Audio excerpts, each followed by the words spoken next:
Let's get started. Welcome, everybody, for coming tonight. I'm Stuart Gottlieb. I will be the host and moderator for the evening. I teach here at SIPA, where I'm also a member of the Saltzman Institute of War and Peace Studies, which is hosting this event. Prior to working at SIPA, I've worked in the worlds of politics and communications, so I have a lot of interest in the topic for the evening.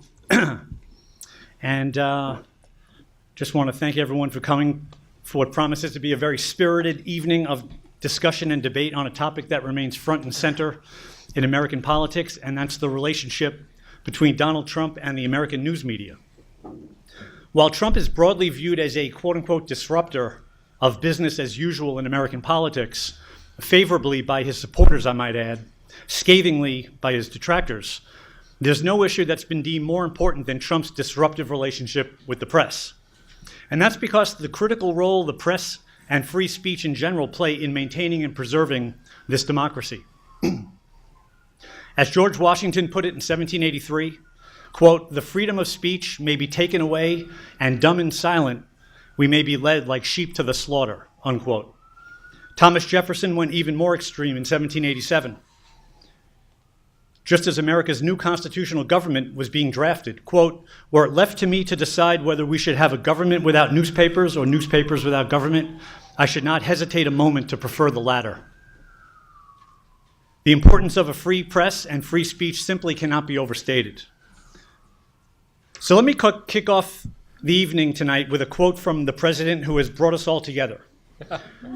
Because who can forget this disruptive and disturbing line, questioning the very premise of free speech, of free press? Quote, "Nothing can now be believed which is seen in a newspaper. Truth itself becomes suspicious by being put into that polluted vehicle," unquote. In other words, beware of fake news. But that was not Donald Trump. That was also Thomas Jefferson, this time writing toward the end of his second term as president in 1807, and after having been for years the subject of all sorts of malicious attacks in the press, along with the uncovering of several uncomfortable truths about his private life. And I refer to him as the president who has brought us together tonight because he was the inspiration for the Bill of Rights and its all-important free speech protections in the First Amendment being added to the U.S. Constitution in the first Congress. And I should note that by the end of his public life, Jefferson had completely given up on the partisan venom and the often unsubstantiated accusations being leveled in the press, writing in 1812, quote, "I have given up newspapers altogether, and I find myself much the happier," which is advice I give my students about social media now, and that's why. I should also mention that George Washington had also given up on newspapers by the end of his life, after being relentlessly accused of such absurdities as inflating his Revolutionary War record and of being a secret agent of a foreign power. No, not Russia, the British monarchy. Now, I'm bringing all this up tonight in order to place our topic in its proper historical context. The fact is, this country has always had, since its founding, a somewhat uncertain and sometimes very controversial relationship with free speech and the free press. We know that there have been dark periods, such as the Sedition Act in 1798, which made it a crime to, quote, "write, print, utter, or publish any false, scandalous, and malicious writings against the government." Same goes for the Espionage and Sedition Acts in 1917 and 1918, which essentially did the same. And we know that there have been periods in which new communications technologies, something that can do so much good for society, contributed to deeply uncertain periods in American history, such as the role the new telegraph played in the 1850s in inciting both sides towards a civil war. And then there's the rise of mass radio communications in the 1930s, co-opted by the racist isolationist Father Charles Coughlin in his weekly addresses that reached more than 30 million listeners, helping contribute, I would argue, to America's late entry into World War II. And we know there have been periods like the Red Scare McCarthy era of the 1950s, when free expression was under assault not just by government, but in the private sphere as well. So the question we're addressing tonight is, what is the threat of our time? And equally important, what will the history books write about this time?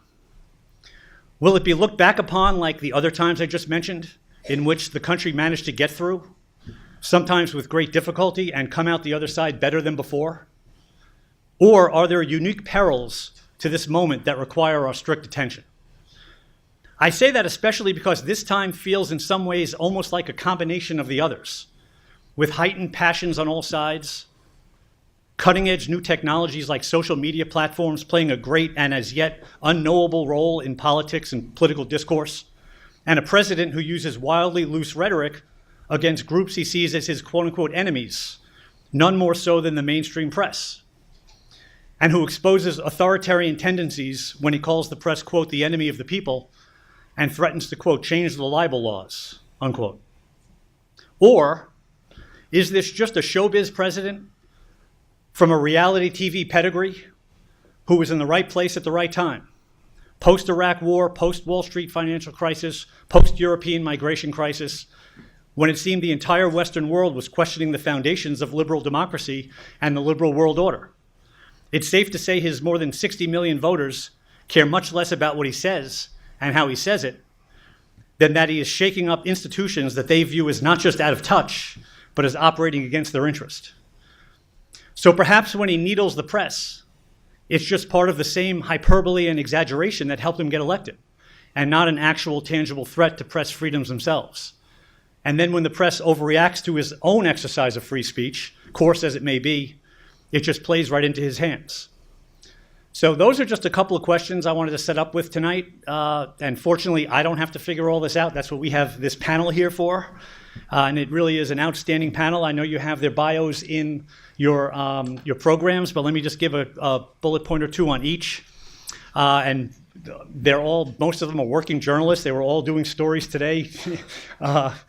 Some of them have bylines out this morning that I was reading and on TV today a couple of times. So we have a great group here. John Avlon, and I have them all set alphabetically. We didn't really organize any set things for them to say. I wanted them just to sort of be themselves. So we're right to left alphabetical in terms of intros and also their presentations when we get to it. John Avlon is a senior political analyst at CNN, formerly editor-in-chief of the Daily Beast, formerly of the World of Politics and Communications. You can watch John every morning on the front lines of CNN's New Day, where he also does a very clever and insightful reality check segment. And his new book, Washington's Farewell, The Founding Fathers' Warning to Future Generations, is a must-read to place much of this current era in historic context. James Freeman works at the Wall Street Journal's editorial page, which has a very important and independent voice in the current media environment. His daily Best of the Web column is also a must-read, in my opinion, covering politics, media, culture, business, and the intersection of all of these things. His new book, Borrowed Time, 2 Centuries of Booms, Busts, and Bailouts at Citi, also offers an important snapshot of the political climate that led to the rise of the Trump voter. Danielle Pletka has served in many different capacities as a professional staffer on the Senate Foreign Relations Committee, as a vice president for Foreign and Defense Policy Studies at the American Enterprise Institute, where she currently works. And you can also see her as a regular panelist on the NBC Sunday show Meet the Press, where she discusses both foreign policy and domestic politics and culture, and she's also a prolific writer with bylines seemingly everywhere. Jim Rutenberg has been writing about politics and media for more than 10 years now, mostly with the New York Times, where he currently serves as media columnist, writing enormously influential and insightful pieces on the current Trump era and media and politics in general. And I highly recommend his piece today, where he was down Brownsville, Texas, on the border, covering some issues relating to migrations. So that's our panel. I want to welcome them for now, if we can.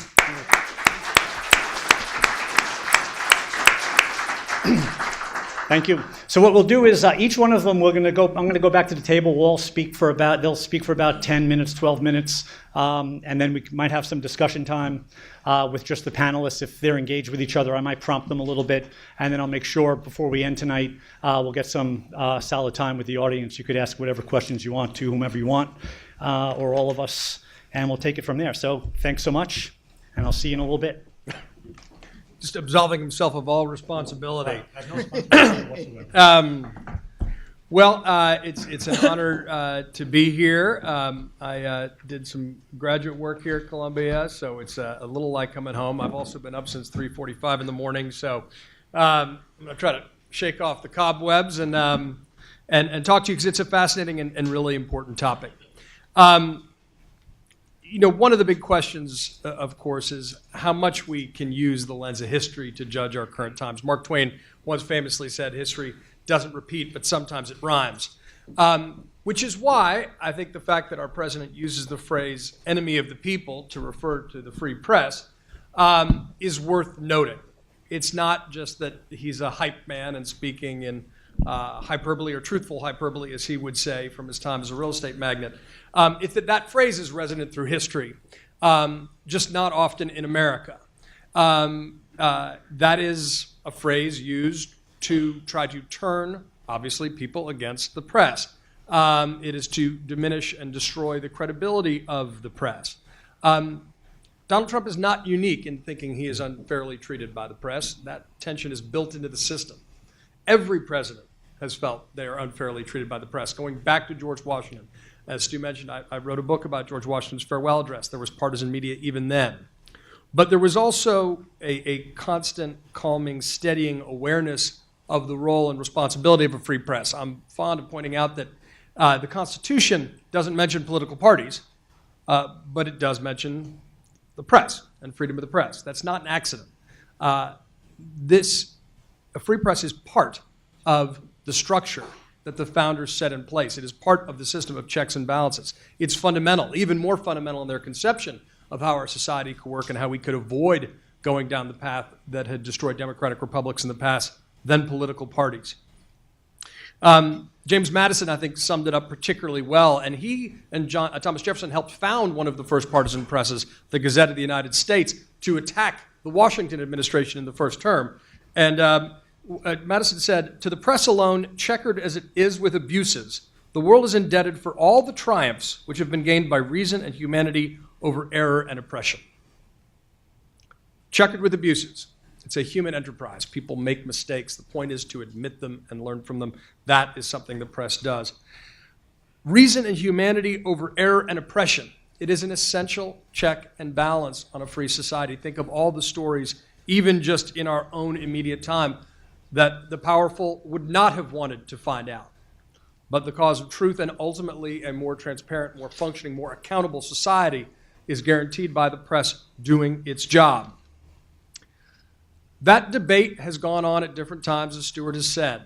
But I don't think, in general, the core responsibility of a free press to a free society has been in the crosshairs quite as much. Usually, we look back in the lens of history, and that's a useful exercise, I find, even from back in my time in government. How will things look in the rearview mirror of history? We can do our best guess, but sometimes it's clarifying. The Sedition Act doesn't look good in the eyes of history. The Palmer Raids and the Red Scare don't look good in the Espionage Act.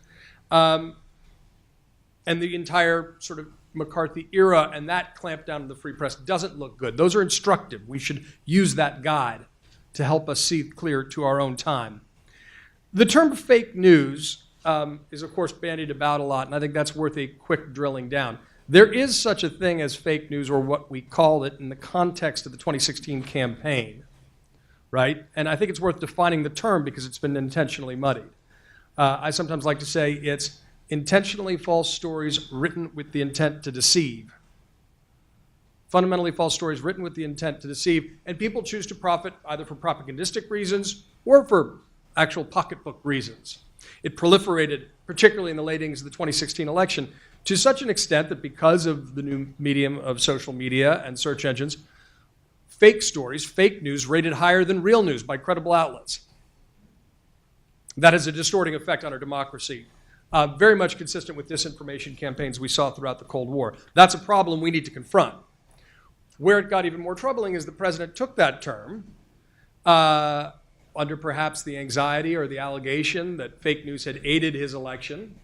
All these things are up to debate and quantification, and decided to direct that term not at the thing it is, but at the free press and legacy media organizations, be it the New York Times, the Wall Street Journal, maybe not the editorial page, no, I'm just kidding, and CNN and other places.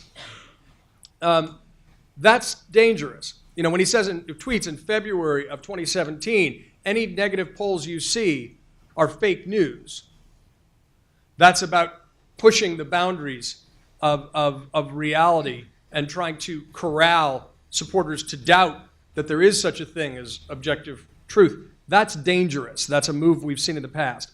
He is capitalizing, however, on a real problem that journalists need to take a degree of responsibility for, a declining trust in the media over a period of time. I would point to the declining trust in media, and polls show this, to the rise of partisan media. And the real brief version of that story that I'd give is right-wing talk radio in particular was formed in the 1980s, around the time that the Fairness Doctrine was ditched, as a attempt to correct what they saw as the unconscious bias, liberal bias of the mainstream media, and to correct it with a explicit bias. That became Fox News with Roger Ailes, who'd been running a positive polarization play since he was a Nixon campaign aide in 1968. That then proliferates as we see media fragment. All of a sudden, instead of this sort of wonderful opportunity for people to get more access to information than ever before, people start self-segregating themselves into separate political realities. That has a negative effect on the trust in news. We are more fragmented, and people who hope that Uncle Walt's going to come down and say that's the way it is, that's not going to happen because of innovations in technology. But it gets to such a place that even in the middle of the last decade, well before Donald Trump, you see a decline in trust in all news organizations. Jon Stewart's famously named America's most trusted newsman, and declining support of the belief in the accuracy of C-SPAN is on decline. This is significant, of course, because it's unedited raw footage, and people are literally saying they don't believe what they see with their own eyes. So that is a reminder that Donald Trump is in many ways a symptom and not the cause of the situation we're in. But he has consciously exacerbated many of these impulses, taken the tension between the presidency and the press, and turned it into something different, trying to exacerbate declining trust by really saying that there are different realities, and taking that fight full on. In the context of a global pushback of liberal democracy, and notably autocrats around the world picking up the phrase fake news from the American president to legitimize their own attempts to cut down on the free press or to silence stories they might want not to be out there, whether it's the Rohingya in Myanmar to Vladimir Putin to Assad. That is not a good sign, given the role that America plays, I think, as a beacon of freedom in a city on a hill. So these are all things to be concerned of. And in that fragmentation, the problem is, what I think some folks don't fully appreciate is that it's a business model. It's just that crass and craven. For some people, it's a matter of principle. For other folks, it's called cocooning. And basically, in a fragmented media environment, you want to appeal to a narrow but intense niche audience. And you keep them addicted through anger and anxiety and agitation, usually directed at the other. Republican Senator Ben Sasse of Nebraska writes beautifully about this in his new book, Think. It's been written about before. So that means it becomes kind of a con, if you will, for some people. The proliferation of fake news and hate news, always trying to get a more hyper-partisan strain out there. And indeed, even Fox News needs to protect its right flank, often, with new folks who come up and say, we're going to give you even more ideologically driven news, although very often it's not actually about a philosophy or an idea. It's about tribes. And that's where I think we get into the real trouble we are today. It's the tribalism in American politics that's being exacerbated by trying to condemn us to separate realities. And the calling card of the demagogue always is us against them. And we need to resist that, because that is the opposite of the idea of America, e pluribus unum, out of many one. The problem is that right now we're in a jump ball moment. Abraham Lincoln said, allegedly, I'm an optimist because I don't see the point in being anything else. And I do think that we will get past this moment. But I don't think you can diminish the seriousness, nor do I think you should correct for it. By which I mean, I think it's vitally important that the news media remains, when I was editor-in-chief of the Daily Beast, would say nonpartisan but not neutral. Right? That means we have an obligation to be a corrective to the problem we see if you believe that partisan media is part of the problem. That means you need to be able to hit and willing to hit both sides where appropriate, but also not to pretend there's a mythic moral equivalence on every issue. Because that, on the one side, on the other, has the impact itself of muddying the distinctions between fact and fiction. I think one of the great key quotes of our time is from Senator Daniel Patrick Moynihan, who said, "Everyone's entitled to their own opinion, but not their own facts." And it's part of our responsibility as journalists to insist upon a fact-based debate. That doesn't mean we can't have great debates, but we need to make sure they're rooted in facts, honest differences of opinion that maybe stem from principle and not from an us against them impulse that divides America deeper. This is the challenge of our time, and right now, one of the ways you can tell it's a real challenge and not simply something that's ginned up is that the Quinnipiac put out a poll in August of this year showing that 26% of Americans believe the press is the enemy of the people, and notably 51% of Republicans. I wouldn't hang your hat on that, but it's evidence of a certain asymmetric polarization that we need to deal with, and I've always said politics follows the lines of physics. Every action creates an equal and opposite reaction, so watch out.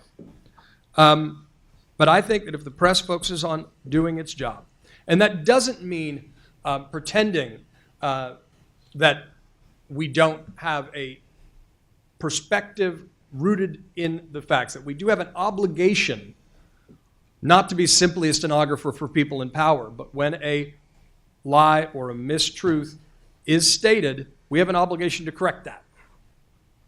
That's part of our job as well as saying what happened today. That's a line we need to walk, and it's constantly recalibrated every day.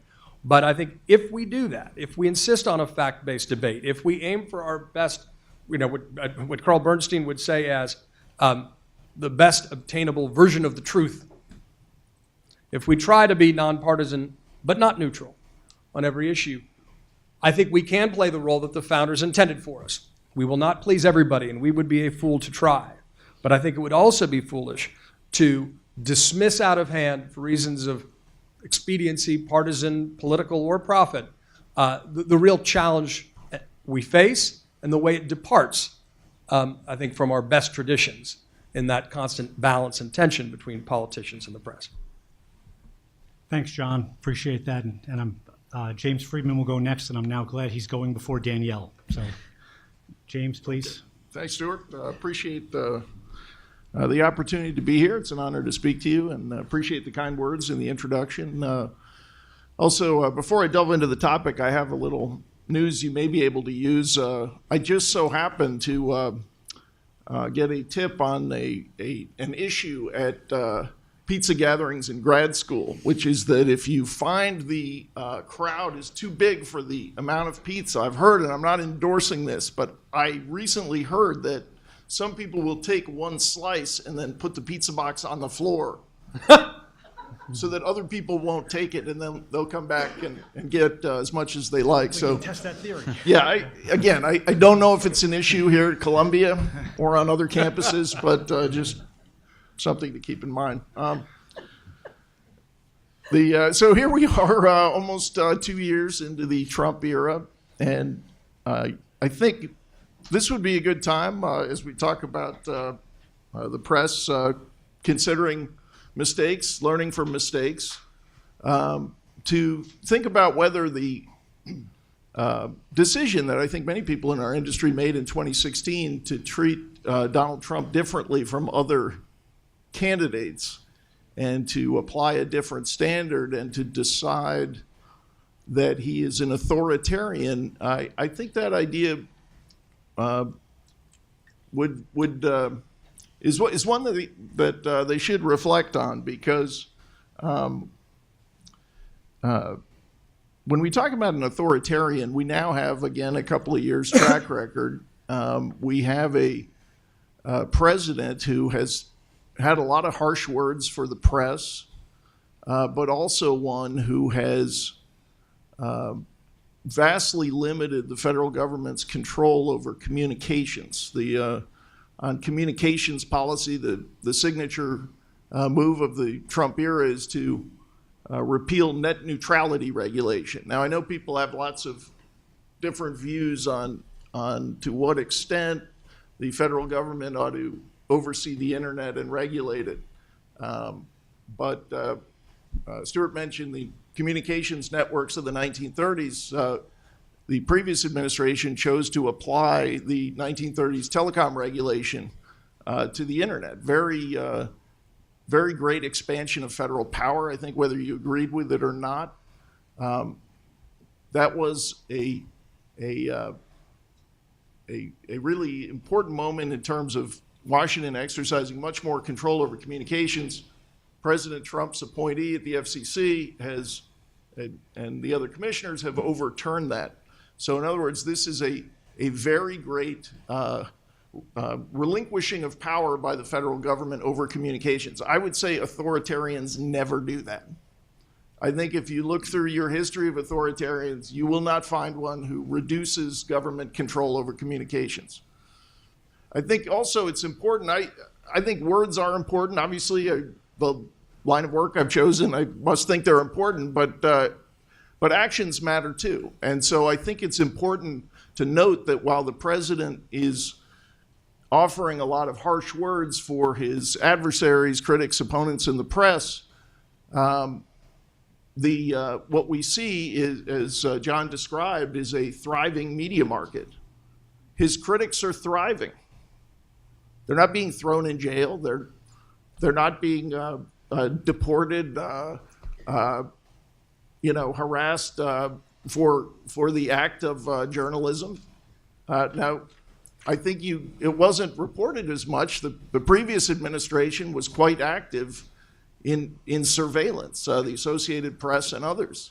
I think you have a tough case to make if you say, forget the rhetoric. Let's look at the facts to say Trump is worse than Obama in terms of press freedom. And this brings us to the First Amendment issue. First Amendment does not say the government, the president cannot criticize people in the press. It says he can't restrict their freedom. Again, we have a very vibrant, active market in Trump criticism. He jokes about it at various press conferences about how good he is for the business of his critics. They're not suffering. They're thriving. And I think we heard through American history this is not unique where you have an active rhetorical battle going on between the president and the press. Also, I would note that the other party, the Democratic Party, has in important ways recommended what you might call a significant editing of the Bill of Rights. Obviously, the Second Amendment, but on the First Amendment as well, the signature issue for the Democratic candidate in 2016, or one of them, I should say, was a rewrite of the Citizens United decision, which specifically allowed someone to make and distribute a film about Hillary Clinton. So she was arguing that that film should not have been allowed to be distributed. I think that is, like it or not, a more significant revision of the First Amendment than anything I can think of with President Trump. I don't know what First Amendment rewrite he has proposed. If he has, I'm not aware of it. Is there a lot of harsh language toward people in the press? Yes. I think there is some fairly harsh, hostile coverage of him. Fake news, in terms of people in the press kind of reviewing their possible mistakes, I think it's a little bit of a dodge to say that fake news can only occur among anonymous hackers on the internet and not at an established media firm. I don't go around labeling stuff fake news as a general matter, but I think if you have a television program, for example, and you have a panel of non-doctors issuing medical diagnoses on the mental health of someone they have not examined, I don't think you can complain if people call that fake news. And I think as harsh as the president's rhetoric can be at times, it's worth considering whether his treatment is pretty harsh too. One more thing, just in terms of this authoritarian idea. So The president has had a lot of success seating judges. Obviously, Judge Kavanaugh now, Justice Kavanaugh, but also at the circuit and appellate level. So what you see there is a consistent effort, a successful effort, to seat judges who are constitutionalists, who generally recognize strict limits on the exercise of federal power. I don't know why an authoritarian would want to do that. That is not what authoritarians do. Authoritarians want a judiciary that does not limit the power of the central government. So I understand how harsh the rhetoric is, but I think the action is been good for journalism, good for a vibrant, loud media market.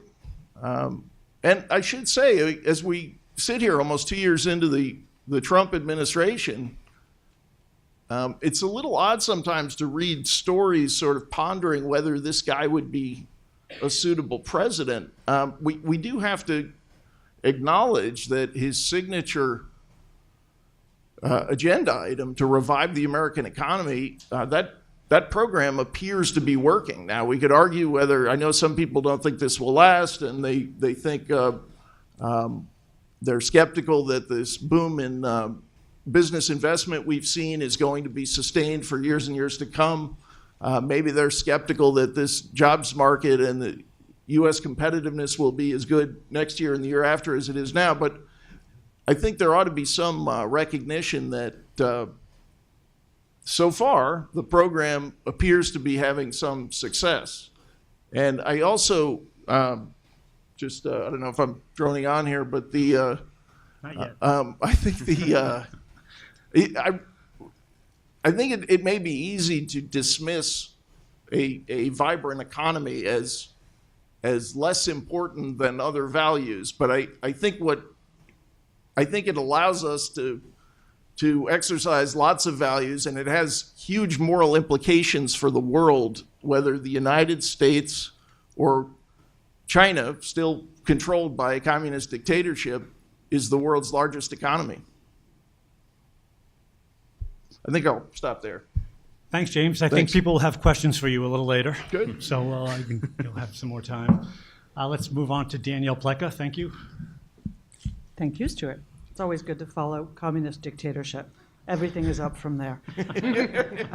Thank you. You know, I'm here under completely false pretenses. First of all, it's really an honor for me to be sitting here with, Stuart, who I've known a really long time, and these three gentlemen, all of whom are actual bona fide journalists. I'm a former journalist and a talking head on television, which doesn't really make me a journalist at all. It just makes me someone who talks a lot on television. And there's no shortage of us, as I'm sure you are all aware. So I think it's important when we talk about these sorts of issues to start with how things are different, because there are a lot of tropes about the Trump administration that are probably a little bit unfairly saddled on Donald Trump just because he is president in 2016. And it's a very interesting era, not from the standpoint of all of the things that we love to talk about and gossip about and argue about, but just from the standpoint of information technology and social media. So I'm looking around at the crowd. Thank you so much for not making me the oldest person here, which I so often am. But I think that a lot of the folks who you teach and who I teach at Georgetown as well, don't actually have a keen understanding of what it was like to grow up before the age of popular social media. You know, when I grew up, and I grew up in Boston, we got the Boston Globe, the New York Times, and the Wall Street Journal. And we got commentaries, just in case you were wondering what my politics were, and the New Republic, and maybe the New York Review of Books. And what did that mean? You know, most of our neighbors got those papers too. Okay? So we all read those papers differently. We all saw them through a particular lens and analyzed their content through a particular prism. I couldn't stand the Boston Globe, still can't. But we had a common frame of reference, right? We all saw that story. The Boston Globe was not curating stories for me on my street and then writing a different story for the guy on the street above me who had a different interest.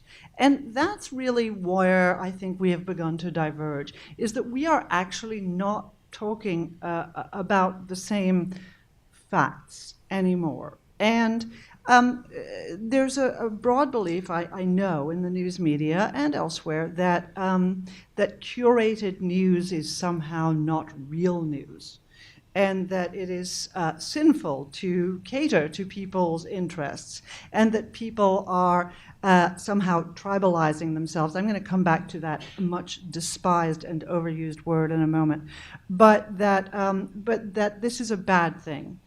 And I would say, from the standpoint of not having a common frame of reference, that is a bad thing. It's good for us to have an ability to talk about the same kinds of things and understand and have a commonality of understanding. On the other hand, more information is not bad information. And I think that it would be very hard to disagree with the notion that now we have more information. Yes, it's true. People do absolutely tailor what they read.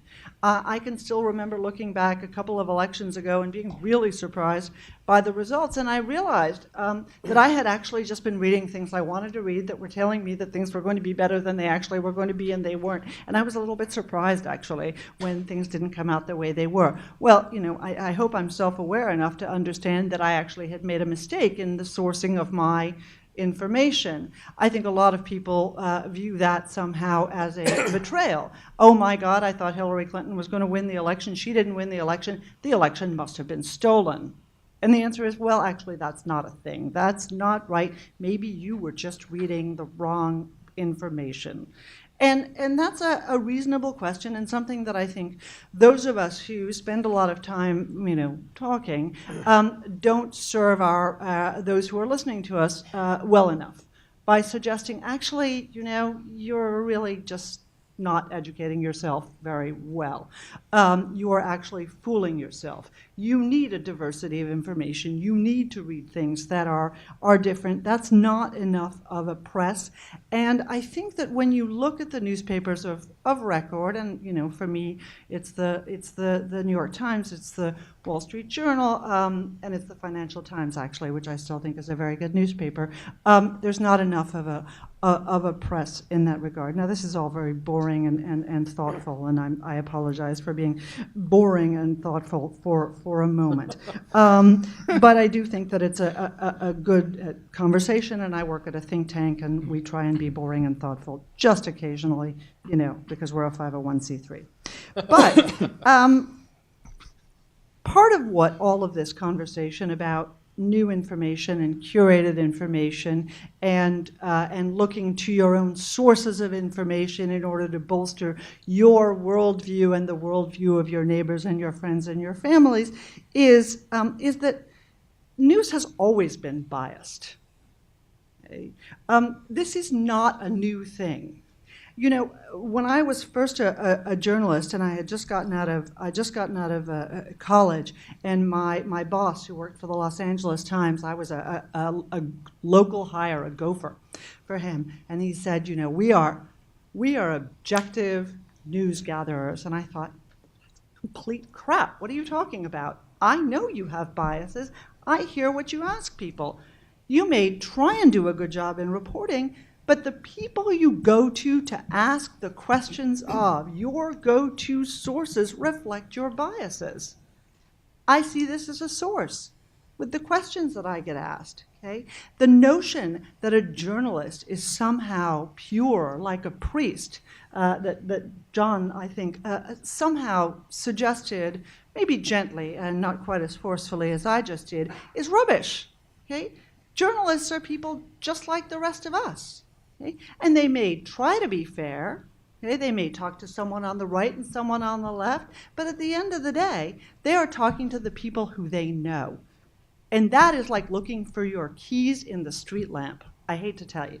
So there has always been bias. There will always be bias. And most of us, thank God, I'm in New York. I can actually finally use a New York reference. Remember Pauline Kael? She was the film critic of The New Yorker. She has, I don't even know if she's still alive. I suspect not. Right, we never agreed with her film critiques either. But in this case, in 1972, she very famously said, "I can't believe Richard Nixon won the election. I don't know a soul who voted for him." Okay, Pauline, maybe that's a problem. Because guess what? He was elected president of the United States. And you fast 49 forward. states. Yeah, well, he was lucky in his opponent, to be fair. But this is what we now find, fast forward, 50 years, and this is what we find now as well, is that plenty of journalists don't understand how it is that Donald Trump could have been elected, and it must have been a bunch of know-nothing, knuckle-dragging, gun-toting, God-loving, scumbag, trailer-living Southerners who elected him. And that's not true. Right? That's not how our system works. And again, we do a disservice to voters and to our democracy, but we also do a disservice to the very news goals that are meant to be served by failing to represent that there are people out there who don't think these things, who aren't actually from Boston and New York and Washington like all of us, or Los Angeles or San Francisco or Portland or Seattle, like all of them, but are actually real people with real interests that aren't actually terribly well reflected. And those people got mad, and those people voted for Donald Trump. Okay. Now, I didn't vote for Donald Trump. Just in the complete, that's the nice thing about not being a journalist. I can tell you how I voted. I didn't vote for Donald Trump. You didn't vote for Hillary. I didn't vote for Hillary either. Just in case that remained a mystery. But I want to pinpoint something, because you brought up Kavanaugh, and we've talked a little bit, and James talked a little bit about Kavanaugh. So I'm not a big fan of the press is the enemy of the people, fake news, nice statements about Erdogan or Putin or anything else. Those are not things that I love. But I had just been out of town during the Kavanaugh hearings, and I came back into town, and I opened up the newspaper because I wanted to catch up a little bit.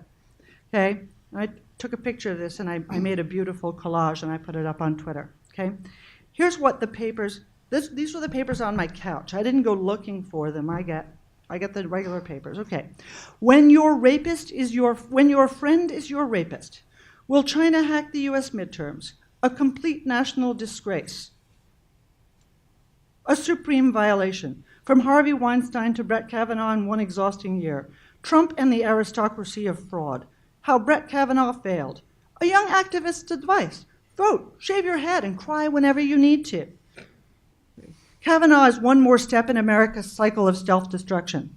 The Trump administration just reset the U.S.-China relationship. Duh, we need to see Trump's tax returns, but that's just the first step. No op-ed can clean up the Kavanaugh mess. We were Brett Kavanaugh's drinking buddies. We don't think he should be confirmed. I've known Brett Kavanaugh his entire professional life. It would be an honor to address him as justice. The outlier. Trump is making a mockery of more than just one assault. And here's a cartoon, when men testify versus when women testify. Yeah, these were the op-ed pages that were sitting on my couch, okay? Now, I'm not a rabid, gun-toting, God-loving, trailer-living Trump voter, okay? That's offensive. This is offensive. That's a lack of balance, okay? 95%. This is crazy. And this is where journalists don't see how offended people are by this. Okay? Because I don't want to have to go and look for, on Red State to find news. I don't want to have to go to National Review to find the other news. I like reading the New York Times. I like reading the Washington Post.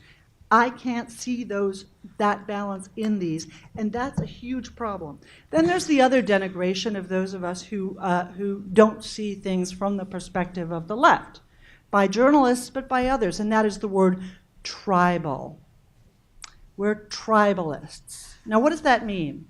That means that we're white people who want to be with other white people, okay? Just in case you needed a translation for what tribal means. It doesn't mean you're a proud Honduran American or African American or any other hyphenated American that's become so popular. What it means is you, disgraceful white people who are tribalists, don't respect other people and the tribes we've self-designated as, okay? That's not okay. That word is code language, okay, to attack people who disagree. And it is reflexive. It has become a part of everyday dialogue. It has become a part of everything I hear in the press, and it is enormously offensive. Yeah, I have 1 minute. I know. Stuart was worried that I was going to yell at everybody. I want to pull up two last things on foreign policy, because that's actually what I know something about, as opposed to this particular little rant, which is just my personal perspective. Let's take two things. One, the coverage of the Iran deal. The last time I spoke at Columbia, Stuart and I talked about the Iran deal. President Obama's advisors made very clear and spoke publicly about their creation of a so-called echo chamber among the press and its sources in Washington. I have not seen an iota of self-examination in the press about that echo chamber that was created about the Iran deal and whether the Iran deal was a good thing. Now, as it happens, I don't think it was a good deal. I don't think it was the greatest sin ever committed by a president who was secretly a Muslim and wanted to help Hezbollah. Don't get me wrong. But I don't think that it was the unmitigated bit of success that the press represented it as. Now, let's fast forward a second, and I want to ask you about something you've seen in the paper. Okay? Khashoggi. Okay? The murder of Jamal Khashoggi. Have you seen it in the press? Has it been covered? I think it's been covered kind of a lot. Okay. Do you know how many people have died in Syria? 500,000. Okay. Do you know there's a Washington Post stringer that's being held by Iranian proxies in Syria and has been for 5 years? Austin Tice. Do you know there's a Pakistani blogger who was abducted by his government and disappeared? Do you know where the head of Interpol is? Yeah, he's gotten an article. One, not on the front page. Okay, it is impossible. And again, I know Jamal Khashoggi. This is an outrage. We can talk about it all you want, although that's not our subject tonight. But the overrepresentation of that in the media is not about him. It's about Donald Trump, and that is the problem. Over to you. Wow. Jim has to follow that Yeah. last I batting just cleanup. before I go, I just want to say there's Brett Stevens is grateful for Trump after Kavanaugh defense. There is the Democrats are blowing it by Brett Stevens. I mean, I think there are some. I picked, You know. I picked one day. Okay, well, I mean, I get that. right. You have One day Brett isn't Stevens. represent. Well, whatever. I'm just saying it's not represent. It's I also mean, you have David Brooks too, yeah. but So, of course they hate Trump. Both of them. I am here as the non-politician or political person. I don't have a background in that. And so the way I approach this is a little bit different. I grew up as a daily news reporter for the Daily News and the New York Post. I got my break with the story that was entitled Columbia's Dark Secret. It was about heroin use on this campus. Sorry, folks, but it got me hired by the New York Post. And for me, this has all been interesting because when you grew up covering news in this city back then, especially city news, it was fires and transit and crime. And I was a subway beat reporter at the Daily News. And, my thing was like, just beat the crap out of them every day. That was my job. They deserved it. They deserved it every day, no matter what was happening. We know that now. And I wasn't thinking that it wasn't about big government and this should be private. It just wasn't in that. We weren't living in that lens here. Maybe other people were other places. I moved from the Daily News to the New York Observer, where Peter Kaplan, who's now deceased, was our editor, and he said it was the end of the millennium. It was the very last week of 1999, and he said, "Let's go with the most important New Yorkers and spend time with them. The people who are going to matter the most in the next century." And I was sent to Roger Ailes' office.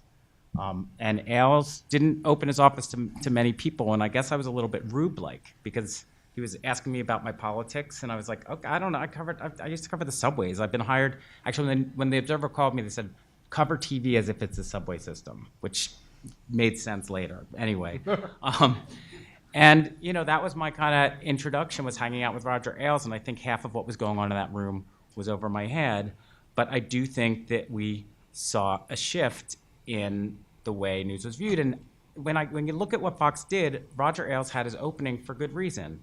When I watch old network news, sort of pre-Fox, and even like pre-90s, there are things that you can see it is definitely, it's leaning left in a different way. I mean, it's very left. It's sort of like there was a need for some alternative, right? And, excuse me, I've got a little bit of a cold. So there was a good opening. Roger Ailes took advantage of it. I do think that things now have come to a whole different level. So that's what I spend my days sort of struggling with. What is the right way for the press to approach this? What is fair? What isn't fair? I do think that, and I think I'd like to get to the questions faster because I don't have a big spiel on this. I've also spent the last 10 months covering Stormy Daniels and Karen McDougal, so I'm just coming back to this now. But I do think that there are some things that I don't know if I would say that the rhetoric is just harmless when it's anti-press, because we did just have to put police barricades in front of our building for the first time. I do think that the bending of facts sometimes goes beyond what we've seen before. I would quote the Wall Street Journal editorial that said, "Yet the president clings to his assertions like a drunk to an empty gin bottle." I'd never seen the Wall Street Journal write that about a Republican president. So I do think that during the campaign, we talked about this a lot. He was treated differently, as Mr. Freeman said, but he was a different candidate. I think he'd be the first person to say he's different. And so that did require some different ways to think about it and write about it. Now, I will say that it all has to do with the facts. The basics have to matter. There can be too much emotion. There can be too much partisanship. But at the same time, in this time of, there's a bumper sticker that was bouncing around Twitter yesterday, "Make yourself feel better, punch a journalist." And there's this sort of idea that all journalists are crazy anti-Trump zealots. And, I know my friends are journalists, and they are out there in the country talking to people. No one said to me anything about those redneck idiots. Like, I don't hear that language in my newsroom. And, well, I just disagree. I mean, my friends are out there trying to understand the country. This is definitely a different presidency. It just is. And so we're trying to capture that. We're trying to capture it fairly. But I've noticed, and I'm just kind of coming back into my column, so I'm trying to get my head around all of this, but I see things happening, and this isn't to do a both sidesism version of this, but, you can watch MSNBC at night, and you can see their audience going down rabbit holes because they want to believe certain things, and the facts aren't there to support them. So if we all just stick to the facts, do things methodically, I was part of the way I got drawn out of my column was I was covering the Harvey Weinstein story. I was pulled in to do that story. And the Harvey Weinstein story hit in a huge way, but it hit in a huge way for a reason. It was incredibly well reported. And my colleagues Jody Cantor and Megan Toohey did the first story. And it was just established 5 ways to Sunday. It was 8 months of work. It was very, very solid. And it had the effect. The Kavanaugh coverage, you didn't have that. And I think that's when people don't understand why certain stories didn't stick.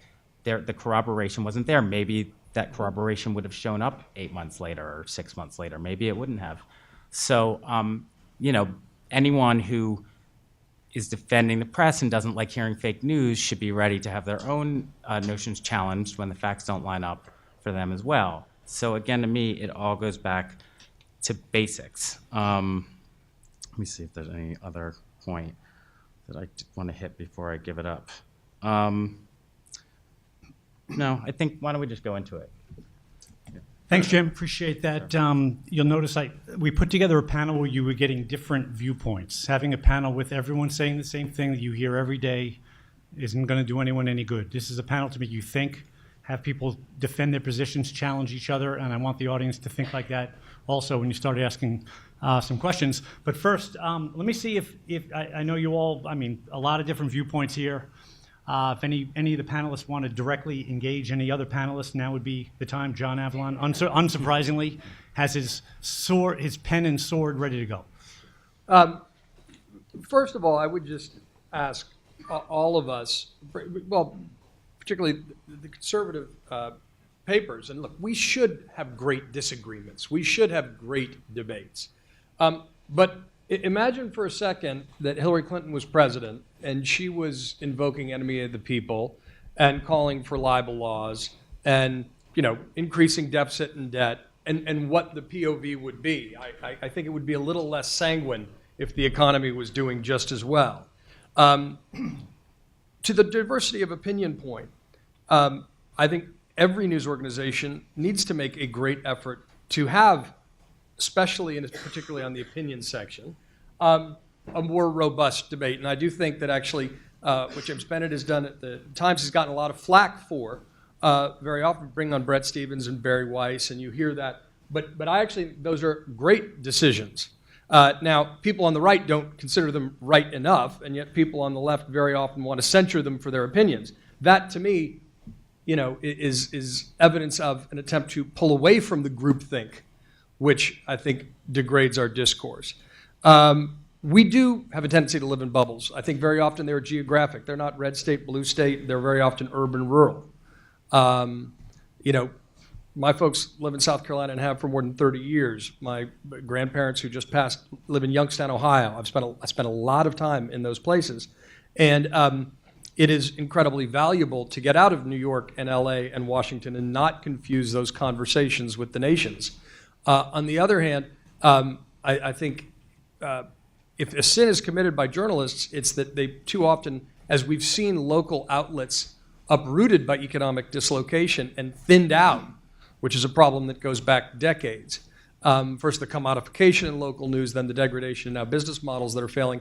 That increases the alienation that can exist in communities for the free press. And we have an obligation to not parachute in and treat these folks anthropologically, but it's also a big mistake to think there's a fundamental hostility when reporters who are not opinionators go and talk to these folks.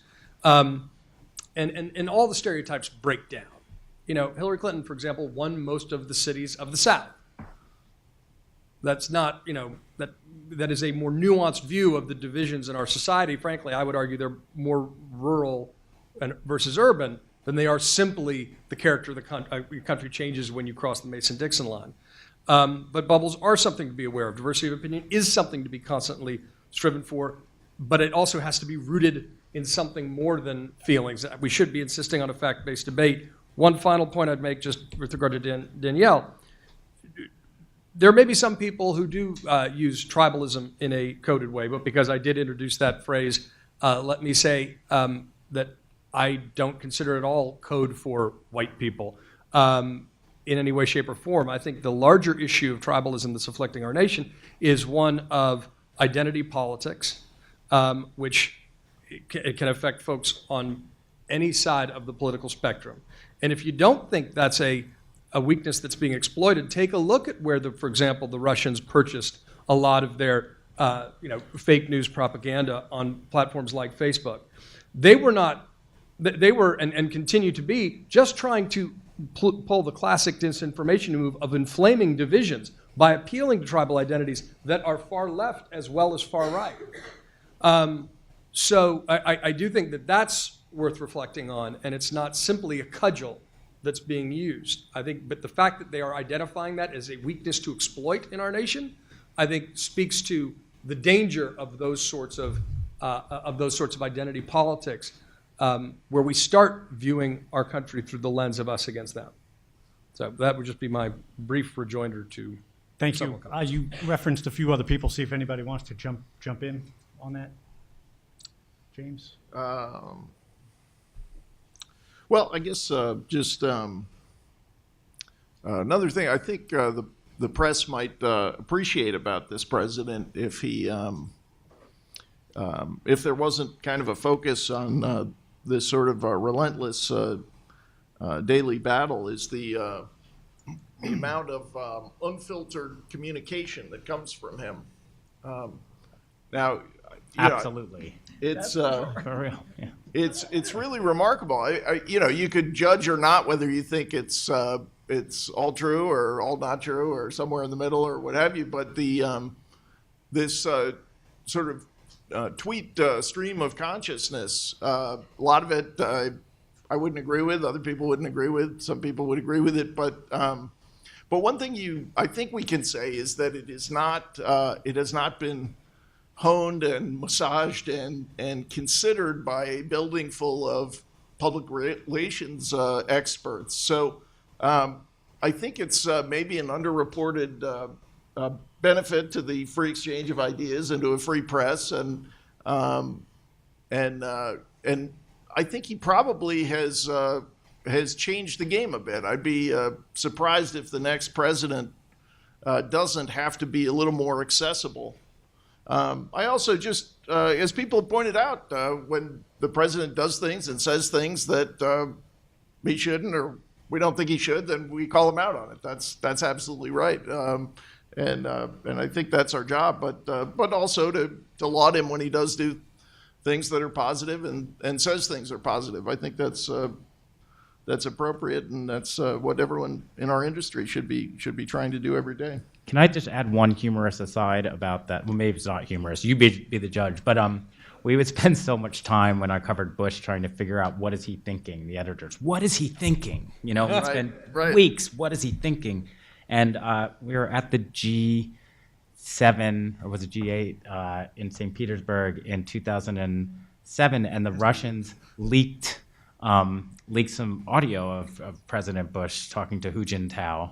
And what we learned was that he was hungry. So we would have liked him tweeting. By the way, in Bob Woodward's book, he has a thing about that Trump, who I understand it's not by mistake that these tweets go out, and some of them hit and some of them don't, but he's his own sort of master on a lot of these things. And the ones that he thinks works the best, apparently he has his staff blow up into these big supersized things, and he studies each of the words and tries to think about what to do with them in the future. And I think, this is revolutionary. And this is a way, he's communicating with tens of millions of people. And the next president or presidents to come are going to try to figure out how to tame this beast of Twitter and social media. Well, look, no question. Exhausting, though. Yeah, there's no question he's used social media in a different and revolutionary way than past presidents. And presidents get credit when they master a new medium, right? FDR and radio, JFK and Reagan with TV. But I would say there's a difference between the sort of radical transparency that Twitter can provide in terms of his state of mind at any given moment, and real accessibility, which would be press conferences where he takes questions from the press. That is a I think not so subtle and very important difference. Well, lately, I don't think you could count a lot of formal press conferences, but what he's doing, I would argue, are maybe better for the purpose of informing the public and allowing journalists to do that. He's been doing a lot of impromptu, kind of unscripted conversations with reporters lately, whether it's leaving the White House. He was, I guess, on a tarmac in Nevada on Saturday, and I think those are better than a carefully planned, orchestrated event in many ways. I think all access is great, great. But the thing about press conferences, and I'm sure you know it from your newsroom, and when there's going to be a big presidential press conference, the reporters at all the organizations gather what they think are the most important topics. They prepare. They come in with their questions. They know this is the president's there, and we're going to be able to ask X, Y, and Z. Oftentimes in those pool sprays, it could be someone filling in who's in the pool who doesn't really cover the beat. So there's something to be said. And just my bias as the media columnist at my newspaper is press conferences. We like them, and I think they're good for the country, and they're good for the presidency, and they're definitely good for the press. Danny, you want to jump in on this? No, I'm thinking. It's very hard.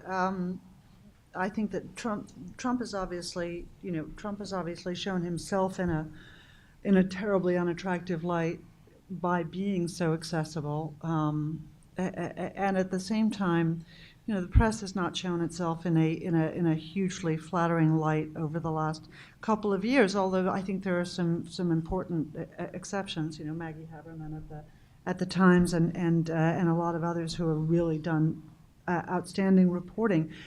The problem is that in some ways Trump has set reporters and the press up in their own minds as the most virtuous body.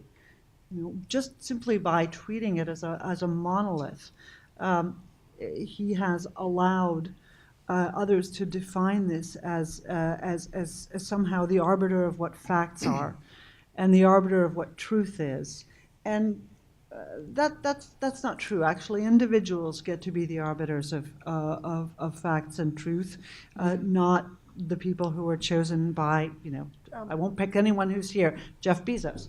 And so, you know, it's complex. It's something hard to think about rather than, I don't think there's a straight answer here. But do you think that when either, and I think lie is a you have to be very careful using that word, but so when incorrect facts, and perhaps sometimes lies, but incorrect facts are coming forth from the presidential lectern or from a pool spray or in a speech or in a tweet, then isn't it journalism's job to say, and sure, when talk that, hey, that's not true, and our job is like, that's what we dedicated, not 10 years, thank you very much, 25, though I'll lose 15 years. I said more than 10 Yeah. years, just for the record. No.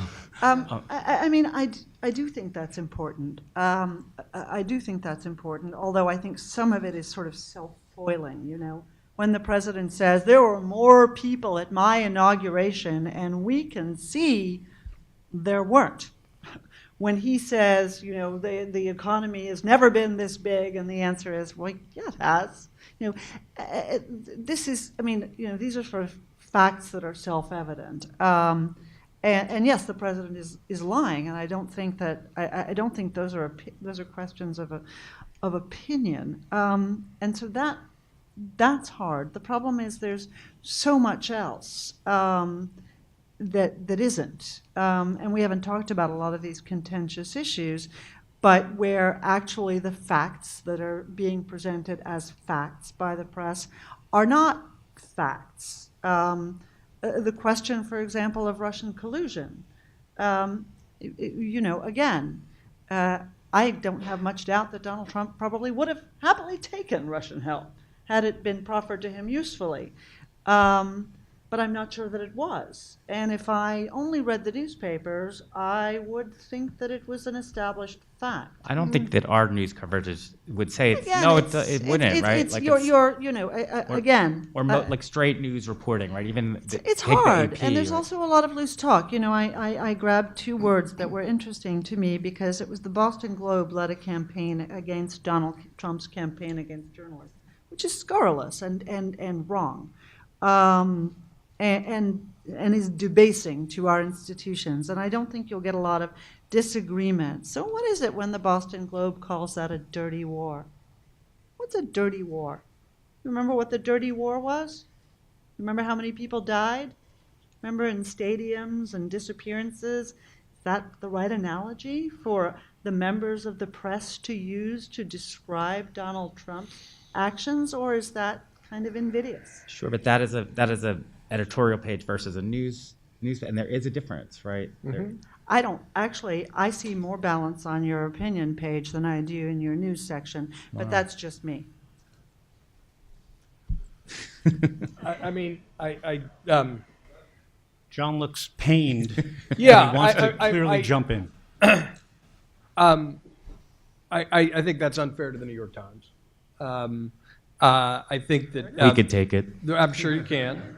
I think that you know, democracy is a complicated dance. We all have different roles to play, but the idea that we are doomed to sort of be a Tower of Babel because we're all going to default to our emotional truths, and there's no such thing or very few such things as facts, seems to me to be a very perilous path. And I think part of the problem, frankly, is that we have sort of defaulted too often to emotional truths in our conversation, our civic conversations. So anyone can come to the debate with their emotional truth, and we're all left sort of precisely nowhere as we attempt to reason together in a democracy, which is the macro point. No one's got a monopoly on the truth, but that is very different than the idea that we're all swimming through a sea of alternative facts and truth is not truth. And I think we And need so to be. CNN is the arbiter of that truth? No, I did not say that, Danielle. Oh, But I checking. well, I appreciate you asking. But I do think that there is a good faith effort to bring different perspectives to a table and to try to root conversations in a fact-based debate. You know, Tom Nichols has a book called The Death of Expertise that is worthwhile. Isaac Asimov famously said at one point that, you know, one of the real dangers is the idea that my ignorance is as good as your knowledge. You know, we do need to make sure we are rooting our conversations. And you're right to point out, you know, statistics about the dirty war, but I'm sure that's not what the Boston Globe intended. But it's allowed to be loose with its language. No, because I wouldn't be too. okay.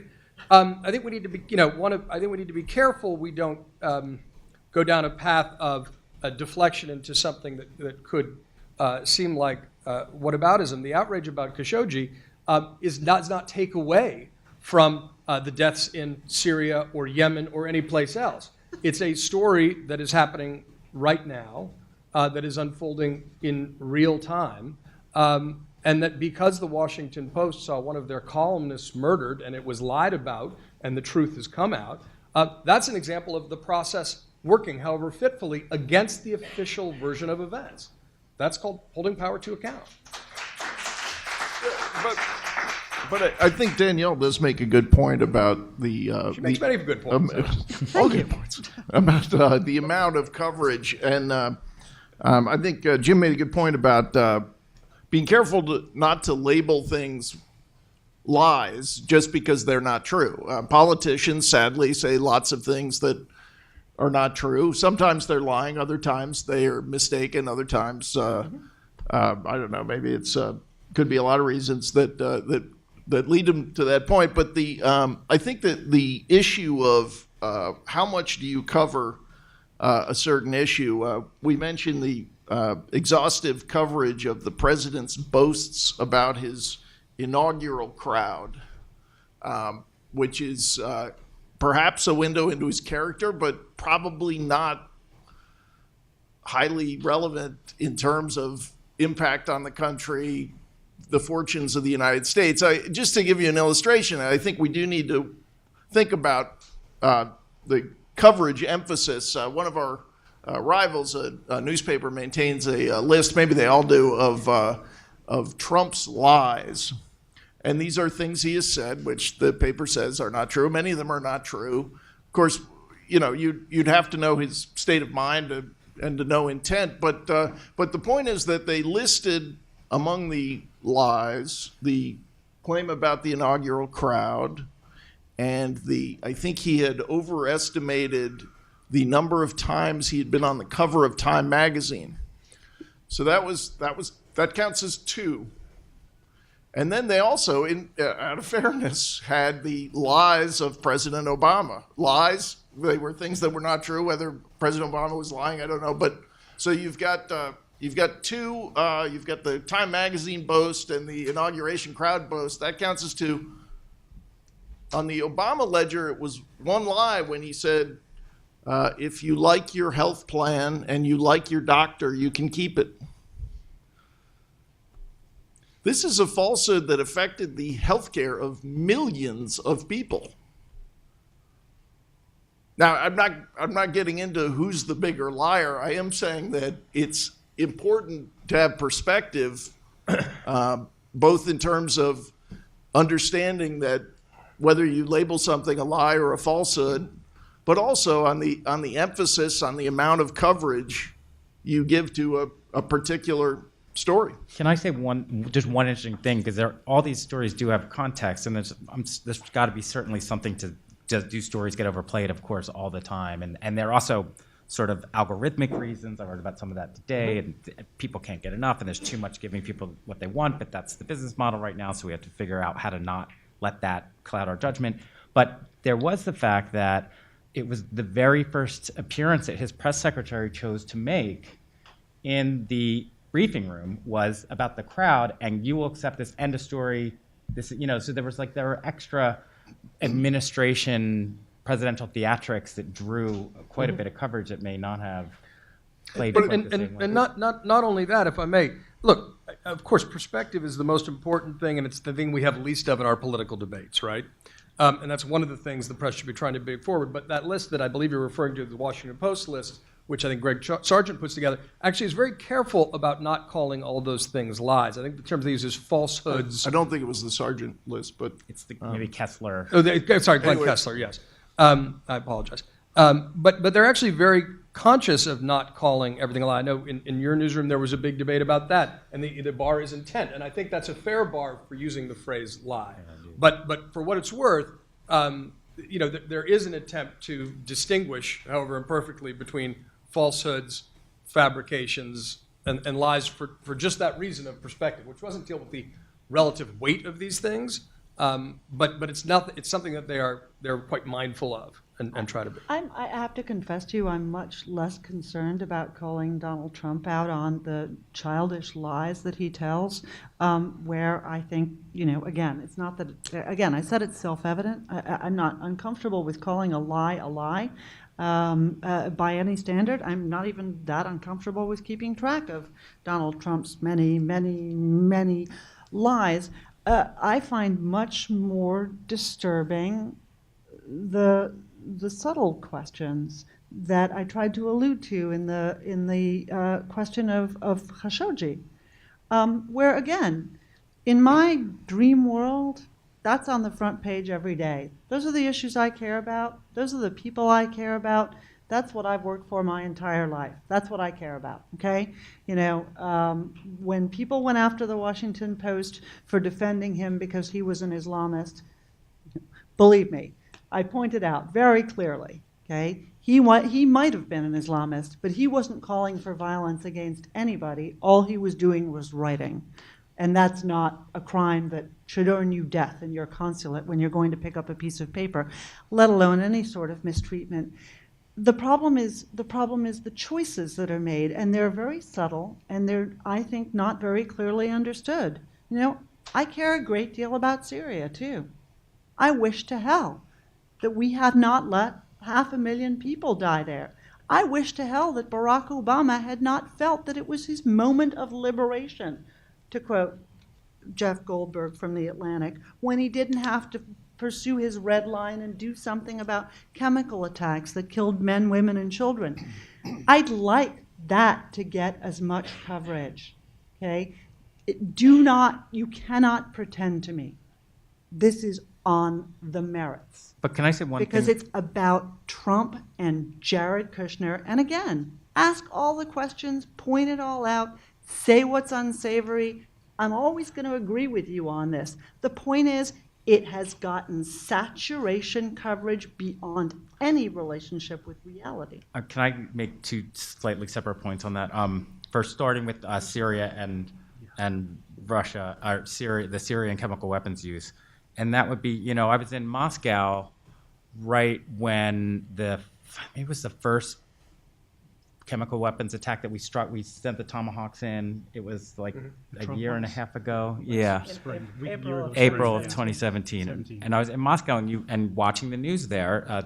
The Western journalists and the administration, based on reporting from the administration, were saying this is a chemical weapons attack. And the Russian press and state media was saying, but their own president says that all this press is fake news, so why should you believe it? So I do think little symbolic things do end up mattering in terms of the way news is consumed globally. Can I ask you one? How do you pronounce Khashoggi? Is it Khashoggi. Khashoggi? Okay. I know, I have the same I mean, problem. I've written his name. But anyway, I think the question is, first of all, that it raises a lot of different questions that need to be asked of even ourselves, right? Did Western media, and I columnized on this last week, buy into this once again, the idea of the liberalizing Middle Eastern reformer, and everyone in Hollywood was there lining up, right? So I think there's some bipartisan blame to go around, at least to be skeptical. And you do hope that the message from an administration is that, journalists shouldn't be killed and it was, to be full-throated. fair. I don't know, but how much was it? Was it? I think actually it really was. I think Donald Trump said one stupid thing and 8 smart So you're things saying about that, it. so basically, and so you're saying that him saying it could be rogue killers ends up overshadowing the other, which is Well, a fair point. And I but- mean, it's not like that's not where we all knew it was going to end up in the first place, because Well- that's what happens. But anyway, that's a digression for you, Yes. what you want to talk about. But to Daniel, to your macro point about, wishing there was more coverage about Syria and other things. I mean, there's Jim alluded to this, but, there is a degree of responsibility among news consumers too, right? Because, you vote every 2 to 4 years, but you vote with your eyeballs and your wallets every day. And foreign news coverage is expensive. It's vitally important, but people sometimes start to tune these things out. It's our job as journalists to make important stories interesting. And I think it's no excuse if something's important, but it seems too hard to make interesting. Well, that's our job, make it interesting. But I also think that, people need to understand that what you click on, you will get more of in this particular time. People? And You heard me. all of us. Syria. So just, the more if you click solely on celebrity scandals and car crashes and cat videos, you're going to get more celebrity scandals, car crashes, and cat videos. That has to do with the larger changes in how we can measure what people want, and then there's a temptation to give people what they want, and that can lead to a form of media that's bread and circuses, as opposed to the hard news that I think Danielle's saying she wishes she had more of. I'm still not entirely sure about what Obama's red line has to do with Trump coverage. But We could go dollars to donuts on I'm how sure we much can go they dollars got to donuts covered. on tons of stuff. But I think that's an important point for us all to keep in mind too, is that we can measure more precisely now what people read than we could in a pure newspaper era. That's not to say it's all on you. It's ultimately about the editorial decisions and resources and the news organizations that have that global ability to report, or ones that bootstrap it and choose to make those priorities. But it's a combination of editorial choices, the obligation to make the important stories interesting, and people needing to understand that what you click on, you will get more of. Thanks. We're pretty quickly running out of time, so I had some questions, but they covered most of the things I wanted to address. The one sort of point I'll leave, and I'll leave with before we open for some questions, and maybe people can think about if somebody wants to jump in, is what is the effect of all this stuff? If we pull the lens back from a lot of the conversation we had, we're living in an era that sort of shifted the nature of journalism, and we see, and back to the technology issue, it's not just the president using Twitter and blasting out his every thought, into the mass media, but journalists themselves, they're writing stories one day, then tweeting the next day and seeing something on the news and putting their opinion out there. And this is a new role for journalists. And I'm not talking about the media columnists and a political advisor and editorial board, but there's regular journalists out there constantly talking about this stuff, and then they have to retract the Twitter feed and try to make believe it went away, but it doesn't. There's a famous scene from Broadcast News, which probably only half of the people in this room ever heard of, but it should have been required viewing before this panel. And there's a famous scene there where William Hurt is being groomed to be the next big anchor replacing Jack Nicholson. And they put him into this live crisis, breaking news, and he's doing this story about some Libyan jets, and American jets are scrambling into the Mediterranean. They might be attacking American base in Italy. And he's doing it all live, and they're sort of thrilled with the way it's all going, but it's kind of, he's lost his ear feed for a second, and they say ad lib at the end, and he goes, well, the latest news coming in is that the Libyan jets have returned to Tripoli, which means I think we're all going to be okay. And the two executive producers who were thrilled with his performance, laughing, and they're joking how great he is. And then he says, I think we're all going to be okay. One of them just puts a face like this. He goes, who the hell cares what you think? And that's what journalism used to be. And now we have people like Marvin Kolb. He just wrote a big book that I recommend. I mean, as you see, we have very diverse viewpoints here. I think you should attack all this stuff and think about it yourself. Marvin Kolb, long time, decades as a journalist with CBS News, NBC News, one-time host of Meet the Press. I think he was hired by Edward R. Murrow. By the way, Jim and John, I was going to mention two very important articles that they wrote. Jim wrote a very important article in August in the New York Times titled "Trump is Testing the Norms of Objectivity in Journalism." Very groundbreaking article that's worth reading. John Avlon did a very important piece when he was editor-in-chief of the Daily Beast called Our Murrow Moment. And it was all about how do we manage journalism and press objectivity in this age. But as Danny said before, journalists are humans. And then we want to know how much does this bleed in. And I think for me, and I like to see both sides on this, but I do see a lot of journalists openly saying this is an unparalleled Hitler-like threat to the Republic that must be stopped. And Edward R. Murrow, and people have a right to think that, by the way. John, why are you making that face? Edward R. Murrow. You want a source on that? Saying it's a Hitler-like. Yeah, I mean, we hear the we coming check a age, source the on coming that? of. I do have a source on that, and here it Who is. is it? Marvin Kolb said in Meet the Press, this is on September 18th, and he's talking about his book, Enemy of the People, Trump's War on the Press, The New McCarthyism, and the Threat to American Democracy. But is he represented? He's retired for. No, but here's what he said. Here's what he said. He said, quote, "There's a point at which the heart and soul of the press in a free society comes into play. And I think that there are many illustrations right now of the press taking a role in fighting back. For 60 years as a reporter, I was quite happy to cover the news and go home and not intrude my opinion into it at all. But I've changed my mind now. And I think that because Trump is essentially taking steps that undermine our democracy, thinking about this has to be changed," unquote. Meaning the journalist has to play the role of protecting the democracy. And I have no problem with that stuff. And again, I have no problem with people going to extremes and seeing Trump in an extreme way. People can have different viewpoints on this. But the question is for journalists, if he's recommending that journalists see Trump as an ultimate threat to democracy and that they have to view their role in a different way, then how can you trust their reporting? I mean, are they going to report good news about the White House? If there's good, or do they see that as just building up Trump and potentially getting him reelected? So if they see him as a dire threat to the democracy, then, and Trump calls them fake news, which I happen to think is an extreme statement, and like everyone else here, I think Trump, lies and exaggerates, and he's reckless in a lot of things that he does. But when you hear journalists saying that it's their job now to play a different role in journalism, and this book is widely celebrated. I'm not saying everyone agrees with it, but He did retire in 1987. I'll take his career, believe me. I understand, And but he's this is great a guy who was hired by Edward R. Murrow, who's now saying that and recommending that this is a unique threat to democracy. And when you hear things like that, and by the way, Chuck Todd's reaction was, well, if you're standing up for the democracy, is that really bias? That was Chuck Todd's response to that statement. And then he brought more panelists in and people discussed this stuff.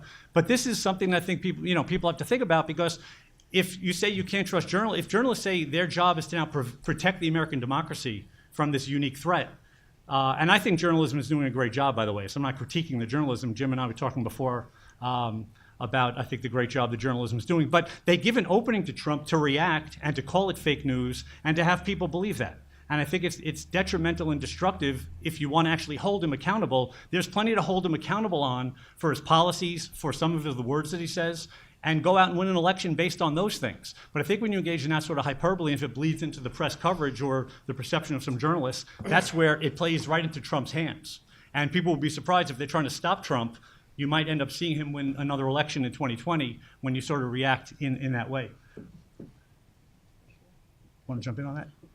How much time do we Yeah, have? we have time. John, you want to? Yeah, I wouldn't. And then we'll open the questions. I wouldn't take his essay when he's been retired for that long as a necessarily on the pulse of the current conversations in newsrooms.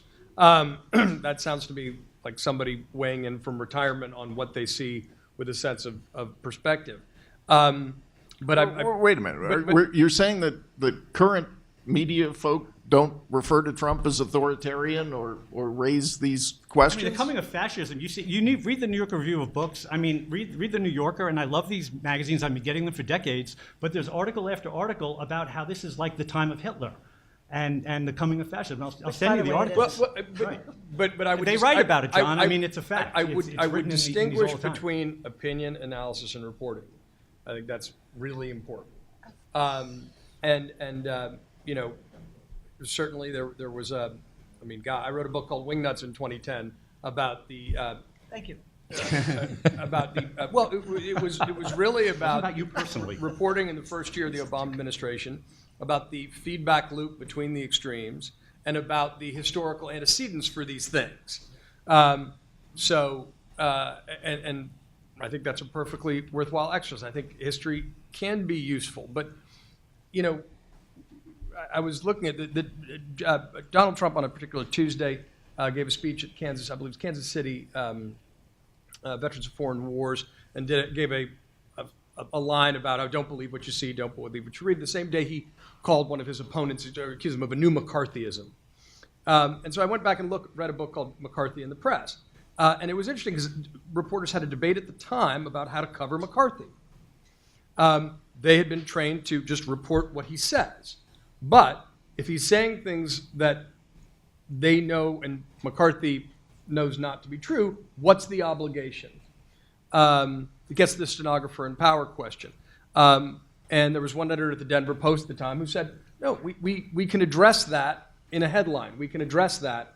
But I think there's a crucial difference between analysis, opinion, and reporting. Right. Well, I differentiate. I differentiate the people on the panel and journalists that now tweet things out and sometimes have to pull it back because. And that's an issue. No, I mean, but this That's is their an issue. opinion, and again, they're awful. human. They're human. They have a right to have those opinions. It is. But it doesn't play well in terms of the ability of Trump and his supporters and people to call into question the journalism of the day. Let me actually, there's an interesting. Let's- Sorry, James, go ahead. Jim, No, no. jump in, then we got to open it up. No, I know you Keep want to get saying to that, Well, we will. but we're totally lying. No, 8:15. We ended 8:15. I'm going till midnight. Let's go. Okay, we're going to keep. See, Danny has to Where's catch the a beer? train. Okay, Danny has to catch a train. That's the problem right now. I But, want to hear from the okay. people. Yeah, please. Let's Okay. let's open it up. Is there something set? The microphone? There's a microphone over there. Todd, if you can go first.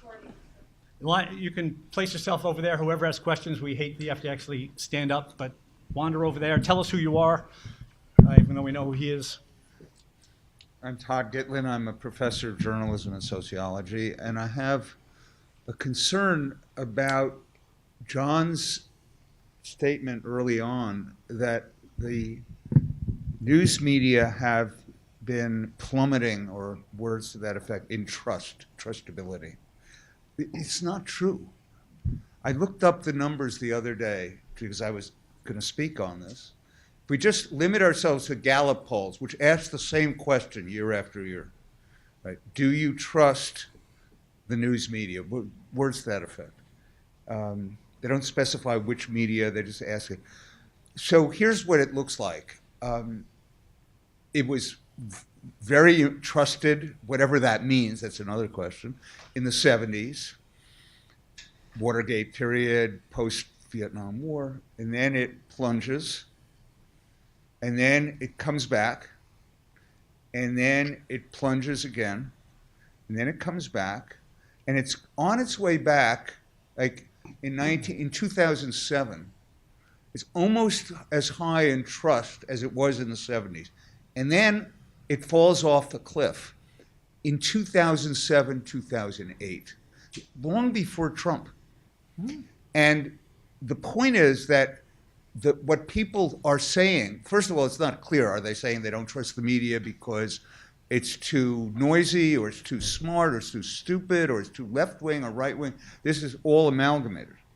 But the important thing is that I think the reason it collapsed in 2008 is that trust in American institutions generally collapsed in 2008 for reasons we all understand.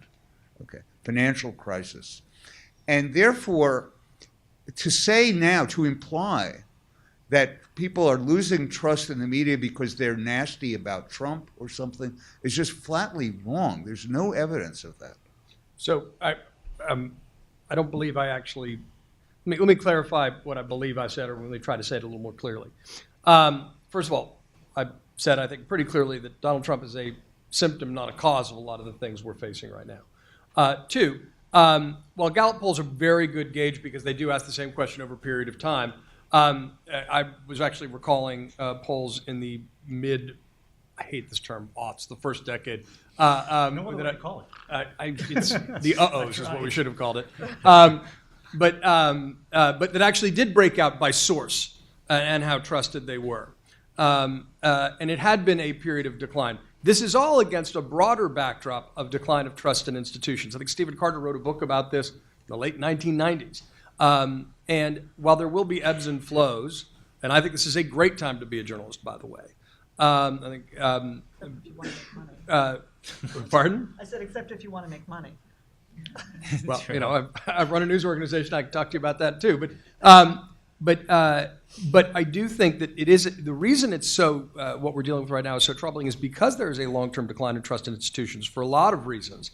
And when that decline in trust is exacerbated by the rhetoric of the person who's sort of got the bully pulpit, that's doubly troubling. Because democracy does depend on trust in civic institutions. That has been eroded through a variety of forms. And again, it far precedes Trump. But he has not taken it upon himself to try to restore that trust in institutions. Because I think he is a disruptor. That is the positive way to look at what he has done. So he has not been as focused on that. I would actually, I mean, I think this is a really important topic and one that, that would take a lot longer than we have this evening. But I mean, I think, in the sense that you said Trump is a symptom and this is something that absolutely predated him. No, Trump is, yes, he's a disruptor, but he's also got a feral sense for the sort of pulse of the country. He is a marketing. I never thought I'd use the word this way about him, but he is a marketing genius. I have called him that too. All right, I agree. he really is, and so I actually, yes, I think we would like our presidents to be the people who would be about the restoration of trust. But I do think that this is a more important issue. And you brought up the book, The Death of Expertise. This came up very much in the context of the Brexit debate and a lot of the debates that have gone on in Europe and in the United States about populism. And again, I come from a different walk of life. We are the experts that everybody hates. And the right thing at that moment. When you understand that there's a loss of faith in institutions, and by the way, it's not just the press, it's not just the institutions of government, it's not just the financial institutions that we believed were rock solid, it's also the church, not helping, by the way, and the universities, right? And the problem is that for too many of us, and I know we try to resist doing this, but we do it as well, is that the answer is, well, you just don't understand how awesome it is that we are because you're stupid. Right, universities are fabulous. They don't merit this loss of faith. We're not biased. We're Harvard. Cut Columbia out of it. And, for myself as a manager of people who deal with national security policy, and for me, who was and remains very, believe that we did the right thing in fighting the Iraq War, still believe that we did the right thing, you have to turn around and say to yourself, what did we do wrong? What have we done wrong? Where did we go wrong, and where does this loss of faith come from? Because it's not just that people don't understand how super we are. It isn't. And the problem for that is that while I've certainly tried, and we've tried to engage in this, I don't think that happens across the board. I think there's a whole democracy dies in darkness rise of self-righteous self-love that has risen up in the wake of this loss of faith in institutions that is not helping at all, and that, as somebody here said, is going to get Donald Trump reelected in 2020. But there is also a part of what we do, especially on the news side, which is to be the messenger, and people want to shoot the messenger. I mean, sometimes you could talk to there are a lot of Hillary Clinton voters who are very mad at the New York Times, and I can say that to a conservative audience. Don't go. You could say that to a conservative audience, and they'd be shocked. So sometimes the job that we do is to make people unhappy, and the job is not to be to do a counter. How do we make people like us? Like it's I think. Today, the publisher spoke at CNN, and I went there not to show the boss that I was listening to him and to get some brownie points. Perhaps, well, maybe that was part of it. But anyway, he said that maybe you would disagree with this approach, but he's saying that's why we want to open up our newsroom more, let people see us. I think they have thought differently about some hiring decisions after the fall of 16. Oh, really? But we can talk about that afterwards. I want to apologize because I have a train to catch. It's the last bloody train protest. It shouldn't be at 9 o'clock. Thank you all so much. Really, don't. We're not leaving. We're staying. You're One stuck quarter with of us is leaving. And really, I've left you in New York is more amazing fun. hands. New York is more fun. Yeah, well, Missed the train. You could miss the train. Uber home. you have to pay for that. No, Ingrid has to pay for that. I don't have to pay for anything. Any more questions? Now the microphone can come to you. Matthew has the microphone. Helen has a question. Hi, my name's Helen. I'm from NYU, so came all the way from downtown. I'm I have almost an alum. I didn't Yes. graduate, but anyway. Like way Bill to Gates. represent. I have like a two-pronged question. The first part is this is not my first panel, attending a panel discussing media in the age of Trump, and we've always discussed the imperative of media's role in this whole dialogue and conversation. But what does that plan look like? Other than talking about the importance, what can media actually do? What are the things that the steps they can take to address this, rather than just kind of talking to people who I'm sure all of us in this room are intellectuals and understand the imperative, and which is why we're here. And the second point of my question is, how do we deal with self-proclaimed journalists? So in the age of technology and the internet, a lot of people can go online, write blogs, and say that their opinion is the right one and make up facts like we talked about before. So how do we deal with those self-proclaimed journalists versus the quote-unquote legitimate ones that we see on cable news, for example? That's enough of a complicated and good question. Let me say one quick thing, we'll open it up, because that's the reason I was bringing up the call point before, because I was juxtaposing this idea that journalists are in the vanguard defending us from authoritarianism. And the point I wanted to make, I didn't quite get to it, was that in John's piece and in Jim's piece, and James, you've written a lot about this stuff on your side. They were nowhere near where Kolb was. I mean, that was the point you guys were raising. They actually brought up points that I believe were kind of a template for journalism in the age of Trump, which is basically, if he's not acting normal about certain things, call him out for not being normal about certain things, but have it be fact-based and be an objective watchdog in the model of an Edward R. Murrow. And that's the beginning of the solution to the journalism problem, where you can actually have honest journalism and not help Trump get reelected. And I believe the two of you wrote very similar pieces that I thought was the right way for journalists to behave. But like I said, this is an age where everyone gets a little bit hysterical sometimes, and it's hard to always keep that under wraps. So James said something that, it's important that, you give credit where credit is due. So I do a segment every day on New Day called Reality Check. And 2 weeks ago, I did Trump's best week ever, because in 1 week he had confirmed Kavanaugh, gotten a NAFTA renegotiation through, and had unemployment fall through to a nearly 50-year low. That's a really good week for any president.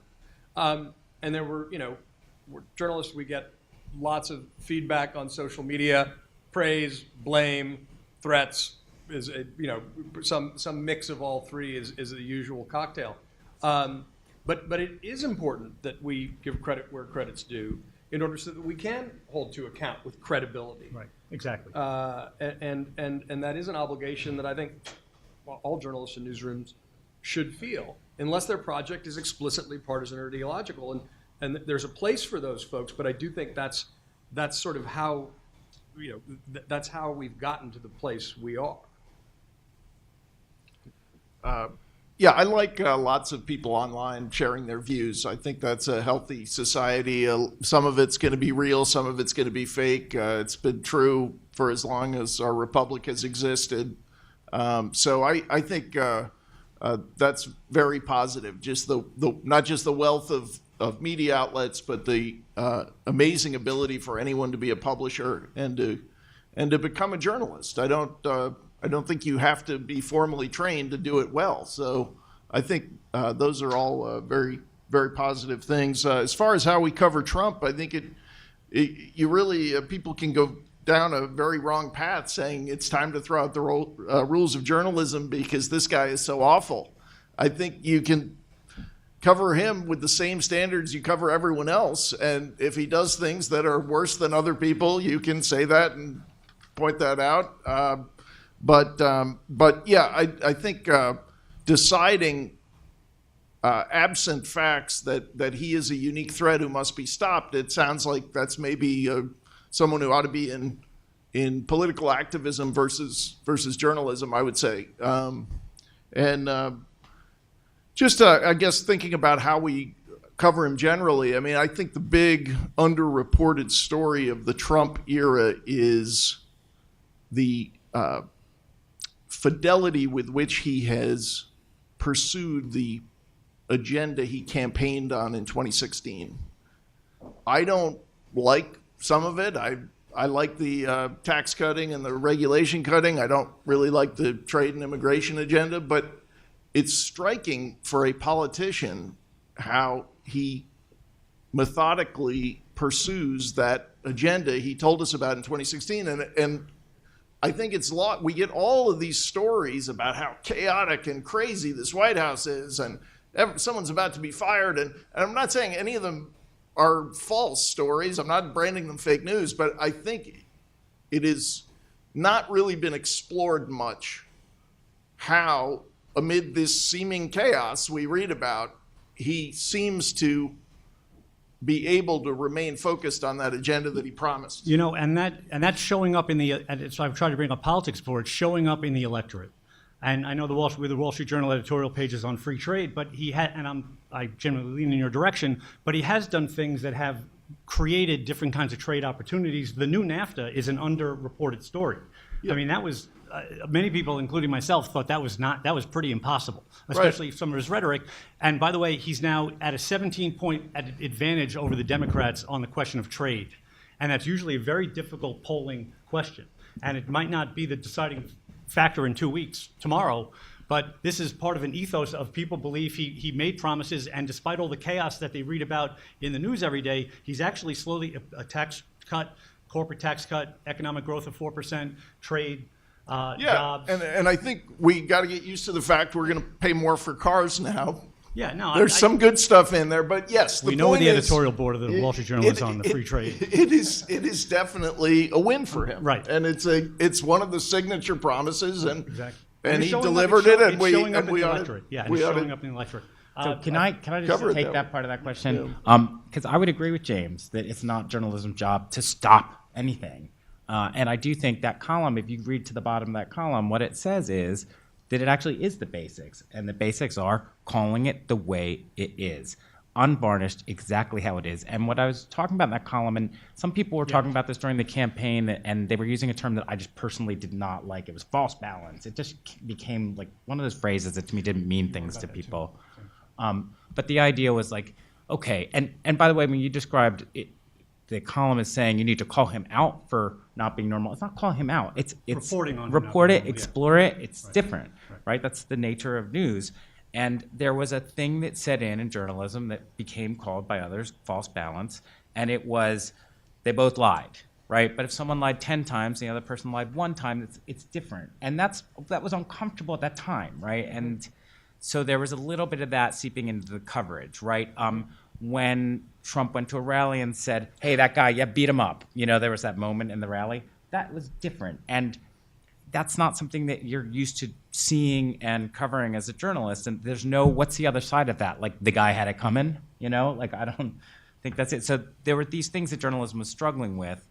But I'll say that I think the imperative of journalism is, and what I think it is, isn't what everyone thinks it is. And that's the great thing about our industry, is everyone has different things that they really care about. In my coverage of politics over the years, what really bothers me is when people make big voting decisions based on something that's not true. It bothers me. it's art. Now I don't care what the voting decision is, but my job is to, maybe it's because I was a philosophy major and I read my Kant, but it is, I have to go Google it again to make sure I'm making that reference right. But anyway, that it's, I like seeing, win on the merits. Can't you win without saying something false? If your argument's good, you should be able to win that way.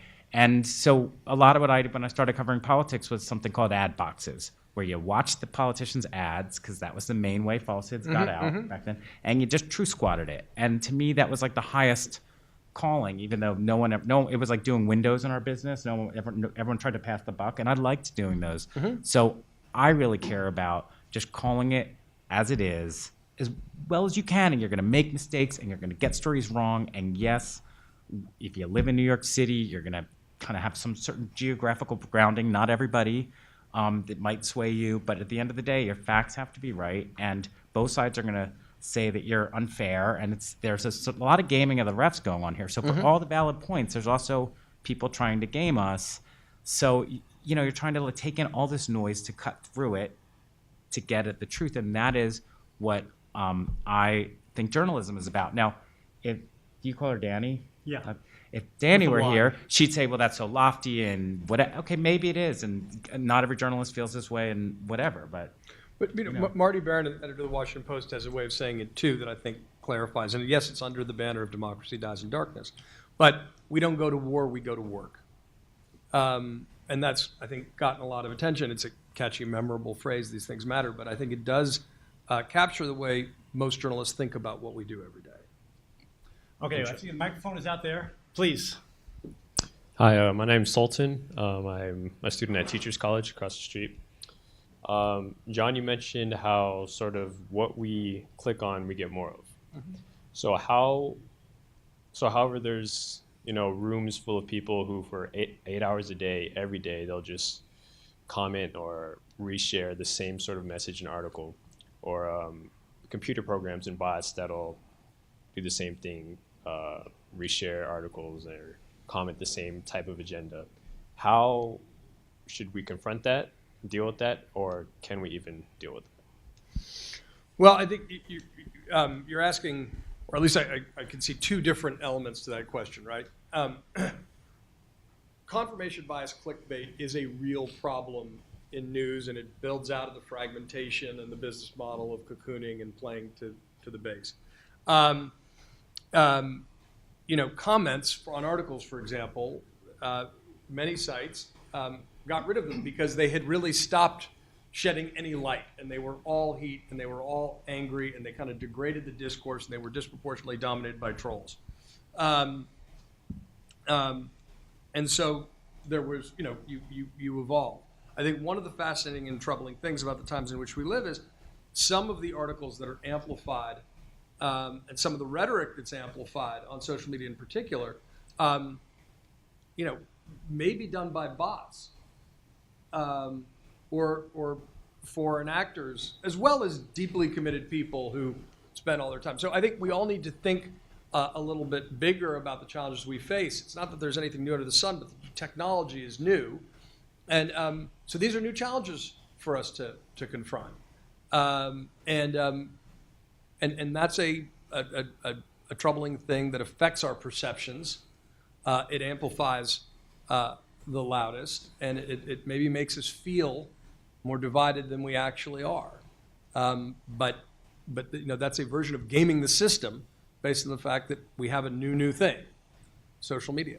And it can be exploited by foreign actors as well as hardcore partisans, as well as trolls, as well as good people trying to express their views sincerely. Anyone else want to jump in on that? Or any more questions out there? Microphones, yes, sir. Hi, my name is Henry Nass. I live in the area. And although this may seem superficial, how can people look at the idea that Trump is a kind of reckless person or impulsive, or maybe is quoting the last thing he heard on television? Or should I not believe those things are really the way it's reported by people who work inside the White House?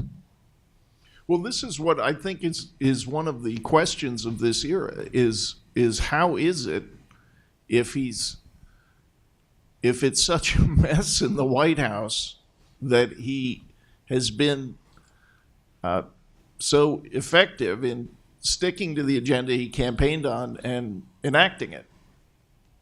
Now, not everything, obviously, but you go down the line in terms of the tax cut, the deregulation, the new North American trade deal. His appointments are exemplary. I mean, whatever you sort of your view is, I think you'd have to acknowledge that he did not come in and staff the government and the cabinet with reality TV oddities, right? They're all very accomplished, credentialed people. What?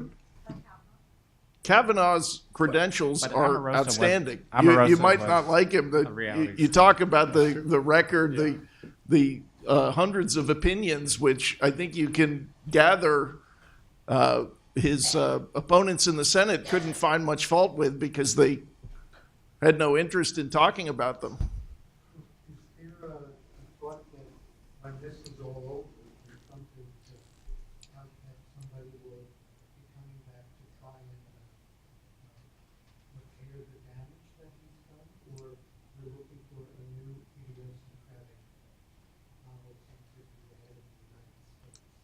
Well, when you talk about repairing the damage, what we know right now is there is an economic revival in the United States. Now, we can't say for sure how long it will last, what the ultimate impact will be, but that's so far the opposite of damage. Now, if you're talking about damage to institutions, that's a question for people to answer. But I think as I look at it, I don't see where the diminishing of press freedom is. I see a lot of ill-considered tweets and comments that are hard to defend, but I don't see actions that are limiting our ability. And as I said, his opponents are thriving right now. I don't see any limits on John and his colleagues to say exactly what they think about the president, and same with Jim. So I guess I'd like to see a concrete case on how the institutions of the press are being harmed in some way. Okay, we're quickly running out of time. Just want to point out, I've been to these evening events before. There's a big crowd sticking around past 8 o'clock, so we appreciate that. Let's do, if you could do one quick one and one quick one and one more, maybe the three in a row, and see if people want to address it in the last minute or two. So please, 1, 2, and then the microphone to the far right. Not the far right politically, but the far right in the room. Maybe, we don't know. Hello, Griffin Jones, student here at the university. Regarding that last point, we have seen people who have been, we've seen the shooting at the Capitol Gazette, for example, and just people who ended the stopping of an attempted attack with the individual was quoting the enemy of the people rhetoric. How does that sort of, does that create a chilling effect on the press? And how can that be taken into consideration? If you don't pass the microphone, Matthew? Yes. Okay, so is Trump inciting some sort of violence against journalists is the question there. And well, yeah, Should we okay. talk, or you Yeah. wanted to get the next? Okay, we'll do a quick response. We're in the The, lightning round, unfortunately. Yeah, I don't have my phone. The Capitol Gazette shooting, That was not. I don't think that was a Trump. That was a personal. I think it was a yeah, personal you guys issue report- with you guys the- report on that in the morning. That's right. And Yeah. you know, this is one area I don't want But to. it got a lot of media was basically saying, Yeah. this is might be related, or it just shows the dangers of using that kind of language. Yeah, I don't want to call it fake news because, again, I don't know the intent. We can call it mistakes, but there has been quite a bit of reporting when various events happen. Sarah Palin obviously sued Jim's paper. Now, she did not win because, obviously, as we enjoy, it's a very high standard to win that kind of a case when you're a well-known public official in the arena. But I know over the years, and this just popped up the other day, and I can't remember the journalist who was recycling this. There has been a lot of reporting suggesting that the Gabrielle Giffords shooter was a conservative. It is completely bogus. That this story that this deranged individual who had all kinds of political views, right, left, and center, was motivated by something that Sarah Palin's PAC had put out. There was no connection, no evidence that he had ever seen this document, which in any case I don't think most people would say would incite a shooting. But so I think that's an area people have to be very careful after these events as they seek to assign blame to one political group or another. Very, very short question, and this is to James, because you said something that just surprised me so much. I wanted to hear more about it. When you said these appointments were exemplary, Yeah. like how do you factor in kind of the levels of corruption, the misuse of government funds for personal use, people in government departments where they really had no prior experience in those areas. I'm interested in that. Okay, let's ask our final question, then we'll respond to, then this is Okay, our final okay. bullet point. We're in the lightning round. We appreciate you staying, though. But Yeah, thank you. So I'm a business school alum, and I work in finance, so maybe slightly different kind of approach to things. My question is really more for James about editorializing in the age of Trump, and specifically, I'm from Milwaukee, so I think about Charlie Sykes. And for those never Trumpers at one time, what of them? And on a week where I believe Ted Cruz was hearing positive things said about him by Donald Trump, for you or for the editorial page, how do you think about those points of view? How do you incorporate different points of view into your editorials, on a daily basis? And just if you could touch on that a little more broadly. Okay. I guess just the quick answer on that, I would say if you look at the range of appointments, the cabinet, the judicial picks, and I would say Justice Kavanaugh, absolutely. The level of qualification is very high and what you would expect in what we might call a normal presidency. But as far as the Never Trump movement, so this. I think this is something where people might get a misperception from press coverage, is that I think they might think that this was a big factor in 2016 and lately now maybe less so. But the Never Trump movement was never significant among Republican voters generally. It was more of a phenomenon of people in journalism and think tanks who observe and comment on the process. And I think you look at that in terms of the share of the Republican vote that Trump got in 2016 versus the share of the Democratic vote that Hillary Clinton received. And both won overwhelmingly within their parties. Trump lost a small percentage to the Libertarian vote, and I think a couple of people in that cluster, and then Hillary Clinton lost some to the Green Party, et cetera. So I'm not sure that was ever a big. I think that was maybe kind of overdone in terms of its impact on Republican voters as opposed to the media conversation. But in terms of how you treat it editorially, I mean, I think if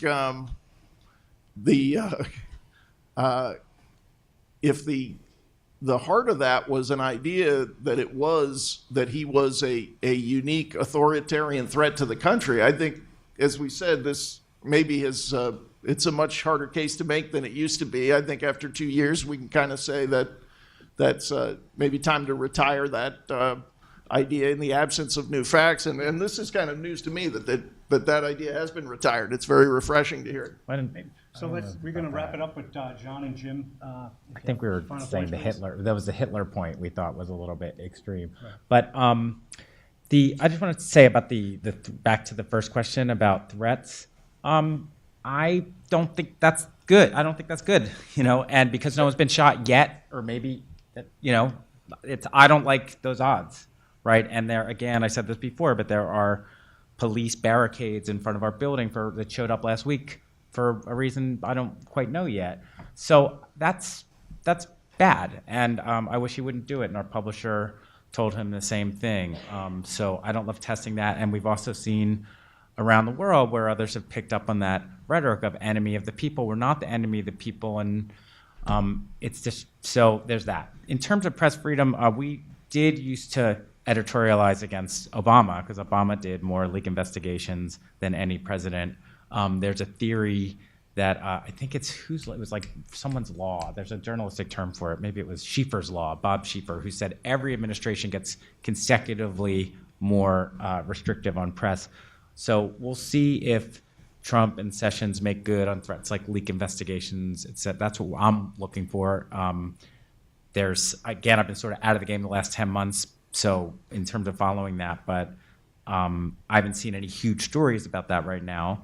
But we'll be watching. But we would watch any administration on leak investigations, etc. Look, I think there's no question. Most journalists would tell you that that threats have become part of what we receive to varying degrees. I think social media has made it easier to issue threats to people, but it's an indication of kind of the tenor of the times. And I don't think it helps when the president calls the press the enemy of the people, but I also don't think, certainly you should pin incidents to date in the United States on him, and I think you need to be very careful about that. So I wouldn't jump to any conclusions, but recognize that it is a thing that is happening, and maybe it is just, people being spun up and having the vehicle of social media. I think the hardest thing is keeping a sense of perspective. I think George Orwell said, the hardest thing is to keep a sense of what's under one nose is a constant struggle.